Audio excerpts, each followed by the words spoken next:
What's up, or good morning? Truth Setting You Free here. It's a video reply to ttlcool1, who made a video reply to Black Bond, the same video that I replied to a couple days ago. Now, this guy is exactly what I'm talking about when I talk about Black Bond. This guy wants to act like he's above it all, that we all make it personal and he does not. But in the midst of his video here, you see how he owns himself and he makes it personal. It's also funny because a guy like Black Bond is a lot like this guy, saying that they don't have a bias. They don't really say things bad about consoles, any of the consoles. But then he goes on to tell us some bullshit reasons on why he owns his Xbox 360 over the PS3. That PS3 is a clone of the Xbox 360, though more powerful.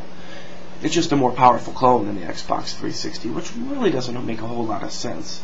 And that PlayStation Network a couple years ago was crap compared to Xbox Live.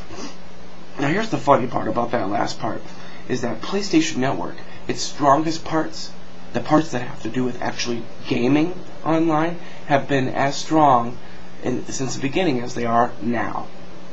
They used dedicated servers on games back then. Warhawk, one of the first online multiplayer games they released, was on dedicated servers.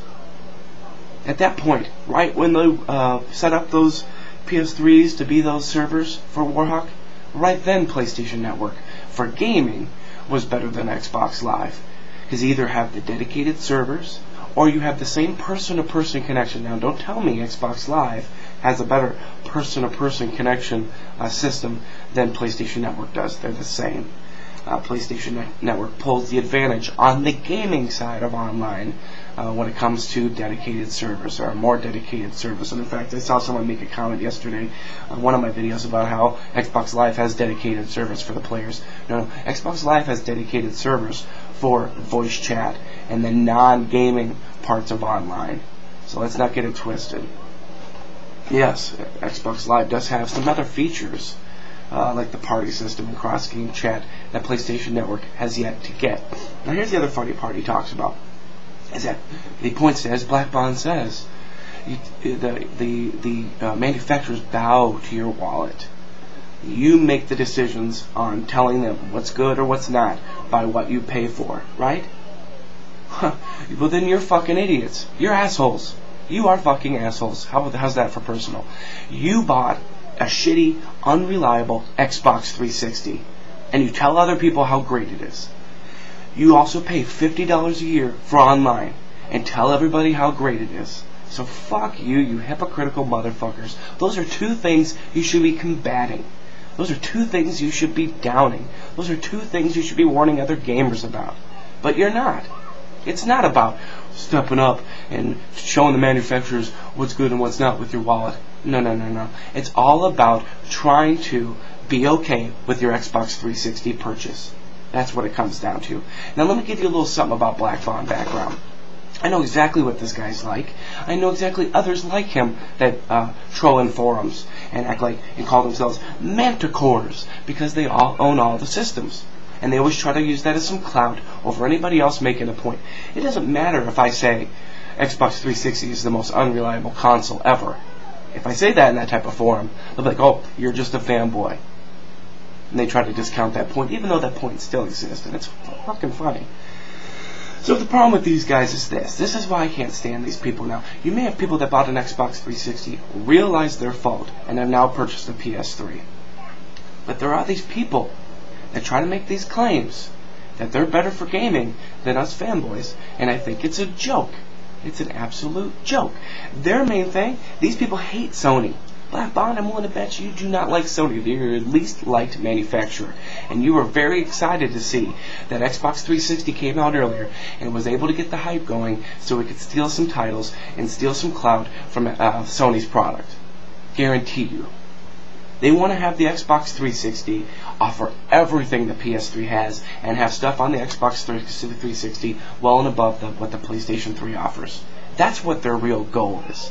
They're happy to see that some of the games that they weren't going to get before because they were on PlayStation consoles have now moved over to be multi-plat. They're happy about that. Guarantee you, they're happy about that. Oh, because they're so passionate about the industry, and they're all about making the industry better. Remember that, right? Here's the deal. If you own all systems, you might as well push for a unified system. What is the fucking point? If you're going to buy all systems, just say that you play all the games and ignore the issues that come along with that hardware and how the manufacturers have fucked somebody, an example, Xbox and Xbox 360, then we might as well push for a unified system. Why have different consoles? Why have different platforms? Why not have every game that releases being able to be played on your console? Why not? Why have that competition? It's a joke. It's a joke. They'll talk about how Microsoft needs to exist because of competition. But then they're all about everything getting shifted over to the Xbox 360.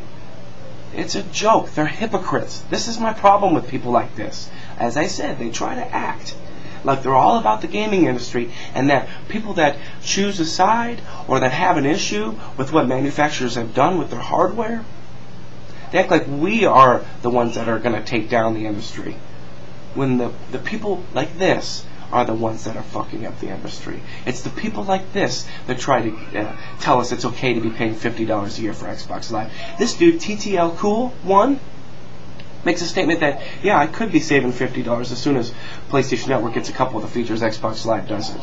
But then he talks about how he's okay with paying the $50. He's justifying that because Forza 3 is coming out. One game. He's going to justify the $50 a year for. That's a great thing. That's a great thing. Now, what if Sony had $50 a year? I've brought this up before. This is the other fucking problem. They're okay with $50 a year because it's $50 a year. Now, if they owned all consoles and it was $150 a year to play online on all those consoles, and they didn't bitch, which they wouldn't based on their current take, then they are fucking assholes. They're not speaking with their wallet. They're kowtowing and bending over for whatever the manufacturer wants to shove in their ass. That's what they're doing. Fuck. I got this Toxic Avenger little bitch rolling around on my comments talking about how I ring most of my games, which I've readily admitted. And I'm the one who's the problem, because I don't just buy every game that's released for my console. I don't just buy every console just to say I own them all and I can play them all, when there's more than enough to fill my time on one single console. Anyway, I'm sure I missed some good points in here. I didn't write things down. Didn't do the little link and video capture on the screen. But I think you guys get my point. It's a joke. They are trying to pull the wool over everybody's eyes and say, you know, they're not a part of this. But we all know the real deal. We all know what they're part of. We all know they're all pretending to really know what's going on when they don't. They're just trying to justify their Xbox 360 purchase. Period. Thetruthsettingufree.